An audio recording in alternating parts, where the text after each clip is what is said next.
Good morning, কেমন আছো তোমরা সবাই? তো আমরা দুই পার্টনার আজকে বেরিয়ে গেছিলাম একটু শপিংয়ের উদ্দেশ্যে। তো আমরা গেছিলাম জুডিওতে। আমরা চারিদিক দেখছিলাম যে কি কি আছে কালেকশান, কারণ আমরা আগেও এসেছি, তখন খুব একটা ভালো ছিল না। তো এবার গিয়ে তাও দেখলাম কিছু কিছু আছে ভালো ভালো। তো আমরা তার মধ্যে দিয়ে সিলেক্ট করে ঢুকে গেছিলাম ট্রায়াল রুমে। তো ট্রাই করছিলাম, মোটা হয়ে গেছি, সব ড্রেস ভালো লাগে না, তো পরে দেখছিলাম। তো এর মধ্যে নিয়েছি, তোমরা গেস করো কোনটা নিয়েছি। তারপরে আমরা দুজনে বেরিয়ে আসি বাড়ির উদ্দেশ্যে।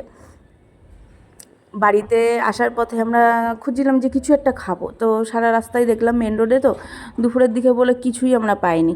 তা প্রায় বাড়ির কাছে যখন চলে আসি তখন দেখি একটা ফুচকা কাকু ফুচকা নিয়ে যাচ্ছে। আর আমার যে পার্টনার ছিল সে চিল্লাচ্ছে, কাকু কাকু দাঁড়াও, ফুচকা খাবো। এই নিয়ে আমরা খুব হাসাহাসি করছিলাম, ফুচকা কাকু খুব হাসছিল।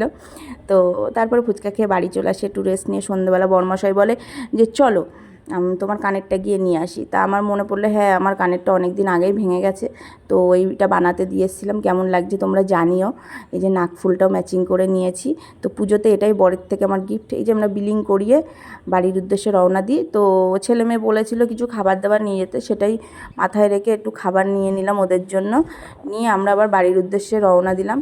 এই দোকানটা থেকে খাবার নিয়েছিলাম, এই যে একটু দেখাচ্ছিলাম তোমাদেরকে কানেরটা। তারপর বাড়ি এসে একটু চা বানিয়েছিলাম, চা আর ওইগুলো খাওয়া দাওয়া করে শেষ করলাম আজকের মতন। তোমরা সবাই ভালো থেকো, আর কেমন হলো জানিও। বাই।